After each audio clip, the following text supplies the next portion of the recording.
मंडळींनो, यंदा पहिलं वर्ष होतं. आमच्या घरी गणपती बाप्पा बसणार होते. मग काय लागलो तयारीला. घराला कलर करायला सुरुवात केली. समीर आणि अंकित असे दोघे मस्त घराला कलर देत होते.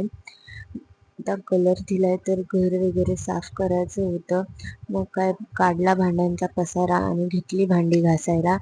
एका साईडला मी भांडी घासत होती आणि समीर भांडी लावत होता. मग अशा प्रकारे सगळं घर साफ करून घेतलं, कारण डेकोरेशनला सुरुवात करायची होती. मग पटापट घर साफ करून घेतलं आणि मग काय डेकोरेशन सुरुवात करायची. तर पहिलं टेबलावर हळद कुंकू वाहून मस्त छोटीशी पूजा करून घेतली आणि म्हटलं मग त्यापुढे आपण डेकोरेशनला सुरुवात करू शकतो. हळद कुंकू वाहून अगरबत्ती लावून समीरने पूजा करून घेतली आणि म्हटलं चला आता उद्यापासून तयारीला लागूया. सो बघूया आता कशी तयारी होते बाप्पाच्या आगमनाची. सो कंटिन्यू राहा आणि पूर्ण व्लॉग यूट्यूबला मी टाकणार आहे. सो पूर्ण व्लॉग बघा. थँक्यू.